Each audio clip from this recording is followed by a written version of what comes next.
What is up, everybody? Welcome back to another video. In today's video, we're here to talk about some NFL draft running backs that the Lions could target this all season. So let's get it started. You know, I got to shout out DoseOfDion, man, because it was actually the first time I went live on YouTube.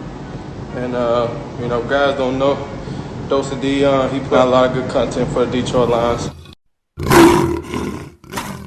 Welcome, everybody, to the video. Glad you guys are here. And we're here to talk about some of the NFL draft. Man, I love talking about the draft. Who does not like talking about the draft? I mean, that's just an awesome time. And today, we're taking a look at some running backs. Now, before we get the video started, I first want to say congratulations to the Tampa Bay Buccaneers on winning the Super Bowl 31-9 against the Chiefs. Not expecting that at all. Really was not expecting that, but I was entertained to say that I was pretty darn entertained. So, still, congratulations, Tampa Bay. Tom Brady, 7 rings.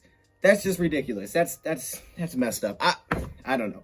Anyways, today we're talking about some NFL draft running backs. And look, most of you guys know how much I value the running back position. I don't want to focus on too much why I want a running back. I more want to focus on the running backs in particular. But I will give you guys a quick little why as to why I want to draft another running back. Or even not even draft one. Maybe they could sign one, but we'll talk about that in a second. But why I want another running back this offseason. So some people have asked me, well, do you not like DAndre Swift anymore? Oh, no. I love DAndre Swift. I mean, look, his shirt's literally up there. I love DAndre Swift.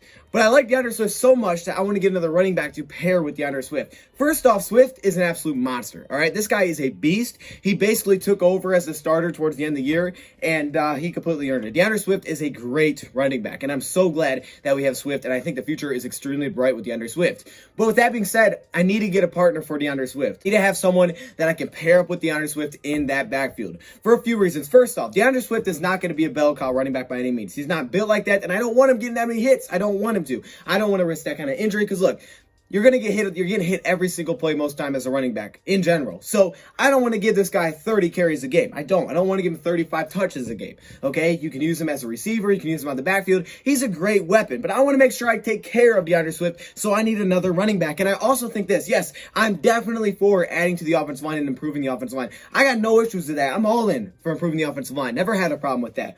But I do think that our offensive line, while I don't think it's the best, it's actually pretty good. I think it's pretty good in terms of run blocking. There was one point in the season last year where the Lions were the best run blocking offensive line in the league, according to PFF. But at that same time, we had the worst running back grades in the league. They were awful at rushing the football. See, look, I'm not saying we have the best offensive line. I think right now the biggest question will be the guard position as to whether or not the rookie or second-year player, now Logan Stenberg, you know, the former draft pick out of Kentucky, who I liked. I think a lot of people were kind of excited for Mr. Nasty. He had some things to polish up, but we never even got to see him once last year. I mean, he was inactive for most games, and there was no preseason, so I have no idea how they feel about Logan Stenberg, and I don't know if the Lions will until next season, so I'm not sure if he can take that guard spot or not. If not, you may have to look for a guard, right? You definitely may have to. I think Big V can play tackle. He's not awful. You just got to stay healthy, but I'm all for upgrading the offensive line, but I do think we need a running back there. Look, DAndre Swift behind that offensive line was averaging 4.6 yards per carry, and that's really good. Everybody else struggled behind that offensive line. It tells me there's a skill gap. I clearly see a skill gap between DAndre Swift and Kerryon Johnson. And also Adrian Peterson, he's just older at this point. I love him as a mentor, but he's just a little bit older. He's just not the same player he used to be. He doesn't have the same explosiveness and all that kind of stuff. So I would love to pair a running back with Swift. And I do want to pair someone with DAndre Swift, get a really big talent. There's a talent gap. I used to be of the belief that all you got to do is have a good O-line, you'll be fine. You can run the ball. But in the league, you got to be able to make somebody miss, all right? Because even if everybody puts a hat on a hat, a helmet on a helmet, someone's going to be free, all right? In a perfect world, someone's going to be free, right? You got to be able to make a guy miss. And I think that's what it's about in the NFL. And you also got to be able to find the holes, read the holes. You have to have some abilities like explosiveness. You got to be strong. You got to have something. There's got to be something to your game. Maybe you catch the ball in the backfield, and I think the Lions need another running back like that to pair Swift. Okay, so there's my why really quickly. Now, why the draft? Well, it doesn't have to be the draft. It could be free agency, but knowing the Lions salary cap situation, knowing that they may want to try to bring back Kenny, may want to try to bring back Romeo Okoro, and I'm fine with that. It may be a better option to go draft. If they want to go free agency, fine. We'll probably do a video on free agency running backs, but I do think the draft could be a better option. So today I have about 5 running backs plus a couple of honorable mentions, and we're going to go by where they're projected to go in the draft. So we're going to start with guys that are expected to go earlier, and we're going to work our way through the draft, because there's actually a lot of running backs in this draft that I like. I've noticed that. There's actually a lot of running backs, but especially like the day 2 area, I think there's some extreme talent there, and I hope the Lions can land somebody. So we're going to start off at the very front. We're going to work our way from guys that are projected to go the earliest and work our way back. So the first running back today we have to talk about is the guy that I think is projected to go round 1. I think he will go round 1, so I think it's pretty unlikely that the Lions do get him. Lions sit at number 7, unless they trade back to get a running back in the first round. It's probably be super unlikely. I'm okay with drafting a running back in the first round if he's just that great. And I think this running back is really great, and he can be great in the NFL. And I also think he gives you a different dynamic than what DAndre Swift gives you in terms of a running back style. The issue is I just don't know if the Lions will take one round 1. Now, Brad Holmes has been part of the LA Rams, who have drafted running backs round 2, things like that, but they don't have first-round picks usually, so that changes things. But number 7, I don't think it's going to happen unless the Lions trade it back or trade it up from the second round because they really like the guy. So the first guy we have here is Najee Harris, all right? So I try to really limit myself here with running backs we're going to talk about. I'm going to start with Najee Harris. Now, I do think it is unlikely that Najee Harris is drafted by the Detroit Lions, but Najee is an incredible back. And I think he is different from DAndre Swift in terms of the style that you're going to get out of Najee Harris. He's a very powerful runner, 6'2", 227. He will run through you. In the words of Dan Campbell, he will split your chin open. What I like about him, though, is he's just not a big physical running back. He also has a very wide radius when it comes to catching the football. He has actually pretty darn good hands. That he's also pretty agile for his size. I mean, he can kind of do a lot of things. He's very athletic. You see all the hurdles all the time, but he's super powerful. He runs hard. Najee Harris is a very complete running back. Now, some of the things that I think he is missing are big runs. You don't see a lot of huge runs. He doesn't really have that top and explosive speed that you may look for. Also, I think blocking at times can be a question. Look, I really had a nitpick for Najee Harris. A little bit too hesitant in the backfield where he won't just pick a hole and go. But for the most part, Najee Harris can do a lot of different things. He gives the Lions a different type of runner. I think they're near the goal line. You can use him. Not only can Najee Harris literally do everything, that's why he's so talented, but he is a very good complement to a running back like Swift because he's the type of running back that will go between the tackles. He actually had the most gap rushing attempts in FBS last season, which is obviously impressive. But that's kind of the offense. I mean, think about the offense at Alabama. What kind of running backs you see come out of there? The thing is, this offense this year was a lot more passing, so you got Najee Harris' ability to catch the ball, which was great. But we already know what kind of running backs they usually put out, like your Derrick Henrys, your Mark Ingrams, right? Those big dudes that can take on a lot of hits and are just take on all the contact, and they can just run hard, run between the tackles, and they can play tough football, right? They just play tough. That's what Najee Harris is. So that's why he's just so high looked at, because he can basically do everything. I mean, he's not the fastest guy out there, but he can do everything. And I think it's a great 1-2 punch it would be between Najee Harris and Swift. I love Najee Harris, but I think he'll go round 1 because he did practice in his Senior Bowl, which teams know that, yeah, he just wants to keep proving himself. I think he goes round 1. I think he's the first running back off the trap. I think he's the first running back off the draft board. If the Lions can somehow land him, oh yeah, I would be extremely happy, but I just don't think it's going to be super realistic. But now let's work our way back. All right, let's work our way back through some other running backs as we go through the draft. These are where they're projected. The second running back I have here is Javonte Williams. And oh my gosh, Javonte Williams is exciting. Questions. And I was like, this guy's really good. Like, I mean, it was just, he makes plays over and over and over and over. And it was like, wow, he's just consistently a really good running back, which is so awesome. He is incredible at breaking tackles. And I think in the league, that's so important. I mean, just keeping the legs turning, staying up, contact balance, making the first guy miss, running through tacklers. You know, it's exciting to see those 80-yard runs where they don't get touched. But at the same time, it's like, okay, that's cool, but I mean, what are you really doing? Now, I mean, hey, if they pick the right hole and stuff, that's great. But if they're just, you know, they get a toss, they're gone. It's like, oh, that's great. That's great. But I really didn't learn a lot from that. But the Javonte Williams is just incredible at breaking tackles. And that's the biggest part of his game. He's 5'10", 220. And he also gives you that violent rushing style. I mean, I just love it. This guy just... ooh, he's just run so hard. Now, one of the issues this year is he was a kind of a split back with Michael Carter. Okay, hey, you're the running back that's going to get 30 carries a game. But I'm actually okay with that. Some people look at his weakness. I look at that as actually maybe a good thing. A little bit less wear and tear on his body. And if he was in Detroit, he'd be a split back with DAndre Swift anyways. But I think because of his style, he gives you such a different look than what DAndre Swift does. But his ability to break tackles, 75 broken tackles. 75. He broke the PFF record with 0.48 broken tackles per attempt. He's also very... how do I say this? He's very well-rounded, all right? He's very well-rounded and polished. He follows his blockers very well. I love his patience, his vision, but he runs so hard. I mean, he runs with just something to prove. The mentality is there. I mean, he's making spin moves, juke moves, jumping over guys, but then he's also just runs extremely hard. Now, some things that maybe he lacks a little bit here. First off, near the goal line, I didn't see him always able to finish off those plays. Even though he runs hard, I did see him get stuffed at times to the goal line. So maybe that's a big reason to bring back a guy like AP for a third running back just for those situations. I'm fine with that. If we want to bring back AP and he was willing to do it just for the goal line carries, I think it'd be fine. But I do think he'd be better option at goal line though than DAndre Swift is because he is a little bit bigger. Also, his catching skills, you know, it's okay. You know, he's not like an elite pass catcher, but, you know, that's fine. Again, Swift kind of gives me that. But I think overall, as a well-rounded running back, Javonte Williams is... This dude's talented. I mean, this dude's... You can make the case he may be the best running back in this draft. I'm serious. He's just that good. He's just so good at a lot of different things. But the amount of guys that he can just shut off, contact balance, stay on his feet, just runs through tacklers. It's incredible. I mean, those numbers are 74 broken tackles. Are you guys like, what? Obviously, that was the best in college football. Then the next player we have to look at here is a running back that just blew up as the season came to an end, and that's Trey Sermon. Trey Sermon out of Ohio State. Now, Trey Sermon, I go back and watch some of his old games, and I'm like, okay, it's all right. Nothing really awesome here. I'm not really excited by this. But then you get to, like, okay, Northwestern, you get to, like, Clemson, and you start to see these games where he's just, going off.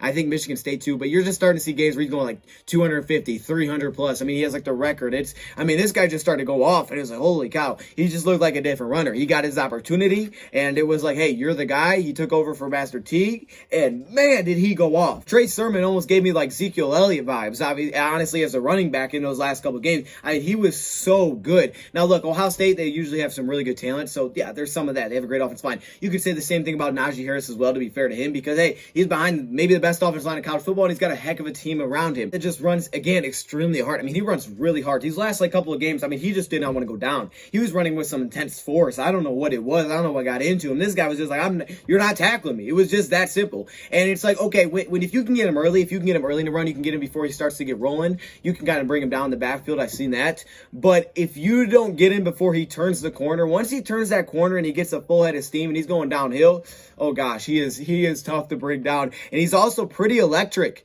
I will say that he's a pretty electric runner. So, look, Trey Sermon, there's concerns because he did really come on late. He was actually from Oklahoma before Ohio State. The issue is there is some speed issues. He's not the fastest guy. He's not the quickest guy. I think fast linebackers could probably catch him. You get him down in the foot speed race, he's not super fast. The reason that maybe he looks faster sometimes than he really is because of his ability to stop and start, to work his way kind of across the field. When you do that quickly, you look a lot faster, but I think maybe in the straight line, he has some speed issues. He runs hard and he runs so physical and he's so aggressive. How he just ran so aggressively in his last couple of weeks that it makes him look faster than maybe he really is. But there are some issues with necessarily physical tools and in terms of speed. It really wasn't much of a pass catching threat with Ohio State. It's not really what he was, but I don't know if a lot of running backs are ever pass catching threats at Ohio State. To be fair, also can run kind of tall at times, so there are concerns. He's not a perfect running back, and it does concern me that he really just kind of blew up late, and it really wasn't that much, before that. In Oklahoma, he also had a great offensive line, but Trey Sermon, just what he was able to do last couple weeks flew him up the draft board. And look, if he runs with that kind of mentality that he did against some of those teams at the end of the season, he's going to be tough in the NFL. But there are certain things about his game that he doesn't have, like speed. He can run kind of tall, which I think are things to be fixed, but speed is a little bit of an issue. Speed is definitely an issue, I would say, with Trey Sermon, but he runs extremely aggressive, and I like that. I really do like that. And again, I think this could be potentially a pretty good fit with DAndre Swift. Not a power runner necessarily, because he does run kind of tall, and I don't think he's much of a goal line runner, but he does give you a little bit more physical size than DAndre Swift does. Ramondre Stevenson, I think I'm saying that name right, Ramondre. That's an awesome name. He's 6 foot, 246 pounds out of Oklahoma. Now, this is the running back that I would think it would be a beautiful compliment to DAndre Swift. This guy is big. All right, he's very big. He's very thick built. 246 pounds, of course. One of his biggest pros is just his size, simply put. And he's also really nice in pass protection, something that I noticed. I think it's because of his size.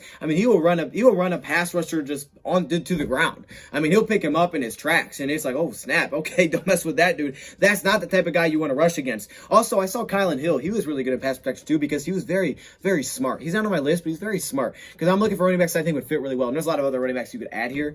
But he's very strong, and he can pass protect pretty well. He also does have some burst for his size. You're not thinking a 250-pound running back basically has the kind of burst that he does. He does. He got a boom, shoot out of the hole, and it's like, oh, snap. Ramondre, what was that? And he also has a beautiful spin move. Oh, my gosh, I love his spin move, especially in the open field. It's like, dang, that's a big dude with that kind of athleticism. I see you. And he also can be beneficial in the goal line. That's where I like it, too. He'll finish off those drives. He'll bounce off the tacklers, give you that spin move, reach out. He's just very tough to bring down. He's just such a big guy. He's tough to bring down. There are some issues I've seen at times times with his balance where he'll kind of just wobble around a little bit. I don't know. Now, there are some complaints I've seen from guys that look at the draft and saying that sometimes he doesn't use his size to his advantage, which I do see at times. There are spurts where it's like, you know, he'll stay kind of high instead of just putting his shoulder down and just trying to run through somebody because you're 250, and literally without even trying, this guy can run through people because they'll have to jump on his back trying to pull him down, and he just won't go down because he's so big. But there are times where he almost plays like I'm a little quick guy. It's like I need to do that. I try to get to the outside. It's like, nah, bro, just put your shoulder down, because he'll do it. But there are spurts where he doesn't. It's like, man, you could run through that guy. You got a guy running sideways, a linebacker running sideways. You can run through him if you want to. So it's just about having more of a mentality to just stay go, just put your head down and go, because you're tough to stop. You're tough to stop with the right mindset. That's what it is. Maybe it's a mindset thing. One of the biggest issues is the small production. He's only had like 164 carries.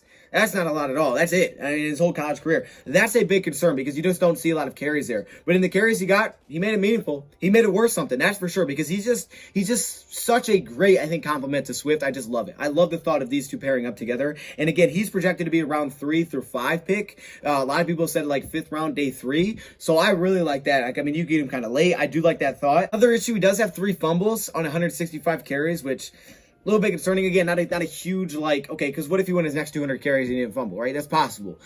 Just not a huge sample size. So that's where the sample size come back to hurt him a little bit, because there's just not a lot there. And he's very limited as a pass catching option on the backfield. But do you guys kind of see what I'm looking for here in terms of these running backs? And they don't need to be a great pass catcher, right? They don't need to be exactly like Swift. I want guys that can complement Swift. And I think Stevenson may be the best guy to complement him. I got to be honest. I apologize. Someone brought him up, and you know what? I didn't take the time to watch him enough. And I said, oh, there's not enough carries there. I don't know if I like it.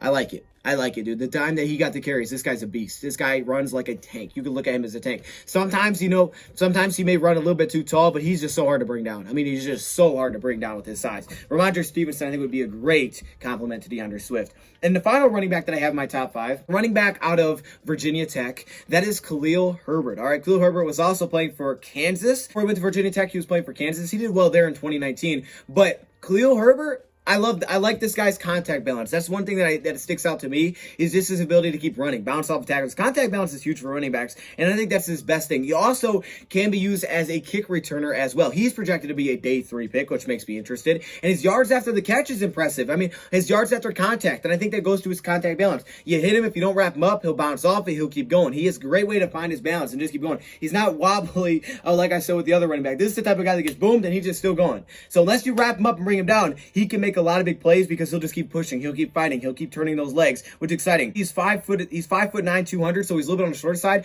which can be good because he's got because of the center of his gravity is so low. He's very short to the ground. I like short to the ground runners. I got no issue with that. And 200 pounds is actually a pretty bulky size compared to, those scat backs are like 180, 170 pounds. He's kind of bulky with it. So he gives you a nice blend of everything. I don't think he brings out anything in his game where it's like, whoa, watch out, he's so good at this or great at that. You guys can see with his contact balance, 8th in the FBS and yards after contact. Then you can see 6th in the FBS and 15 plus yard plays. I mean, he had big plays as well. Now, there are some concerns, as in he's a 5th-year senior, so he's a little bit older coming out of the draft. He's not super young, which could be a concern in terms of longevity, but maybe it's not that big of a worry. I mean, the gaps didn't grade out very well. He kind of struggled in the gaps. So that's a little bit of a concern about being a team that just wants to run completely downhill. Not opposite enough from a DAndre Swift type of runner. I'm not sure. Just overall good running back that, again, I mean, with his size, enough power there, great contact balance, where he could be, I think he could be a solid, pairing with DAndre Swift. Maybe not the best, but that's why he comes in last, and he's also a later round pick. Now, a couple of honorable mentions I want to mention here because they're honorable. Elijah Mitchell, who's 5'11", 218 pounds, out of Louisiana. He did participate in the Senior Bowl. I like Elijah Mitchell. Now, the competition level is very concerning, but he does kind of check every box that you're looking for in terms of running back. Just good, well-rounded running back. To have a pretty good amount of production coming in here. It seems like his foot speed is pretty good as well. But again, the competition is a big concern. He just haven't had a lot of carries against like big name defenses and things like that. I mean, I think it was like 40 carries against like Power 5 schools. So that's a little bit of an issue. You just don't see a lot of him going against a lot of competition there. But again, if you're looking day 3, late round pick, he could be an option for sure. Another one I want to mention here is Michael Carter. And I love me some Michael Carter. This guy in open space is tough. He's also the North Carolina running back. They had a great duo going there, by the way. Michael Carter and Javonte Williams. That's incredible. Now, Michael Carter is a little bit different. A little bit smaller, which is a little bit concerning. That's why I didn't put him here. That's why I went with Javonte, because I like the size. I like the NFL size. I like the mix from Swift. Michael Carter reminds me almost too much of Swift, but maybe not as much pass catching as it is him just an open field. He's just really tough to bring down open field. He's explosive. He's quick quick cuts, jukes. I mean, you get him out in the open field and out in space, he's just really tough to bring down because he just kind of flips around all over the field like that. Even though I didn't put Michael Carter on here because he's too similar to Swift, it doesn't mean he's not an absolute baller. All right, you can see first in 15+ yard carries. Okay, he just made so many big plays, just too similar, too small to me to DAndre Swift, and that's the reason I put there, because of his short area effectiveness is what worries me. But he makes so many plays, and you know what? If you want to get two guys like that because you don't want to go complete opposites, and that's fine. Michael Carter is one of the most explosive running backs in this draft class, no question about it. He does give enough size, and he's not really a scat back, I would say, but he's not Javonte Williams, and I think that's why they had such a good pairing there. So that's why I think Javonte Williams would be better with Swift, but I do like Michael Carter. I just don't like him as much with DAndre Swift. So that's why I went with Williams as well instead, and both these guys I think could be day 2 picks potentially. So yeah, those are the top 5 that I came up with. Look, there's a lot of other running backs. Travis Etienne's out there, but I went with guys, Kylan Hill, you know, there's Patterson out of Buffalo. There's a lot of guys out there, but I went with the guys that I think would fit with Swift well, that would fit the Lions situation. This isn't necessarily my top 5 running backs in this draft. This is guys that I think the Lions could target kind of by stage of the draft, starting early, working on through the draft, that I think would complement Swift and fit in this offense, and could be a nice little 1-2 punch for the Detroit Lions. So let me know your thoughts in the comments below. How do you guys feel about these guys? Let me know another running back that I didn't mention here, okay? Give me one. Thank you, everybody, for watching, and I'm out.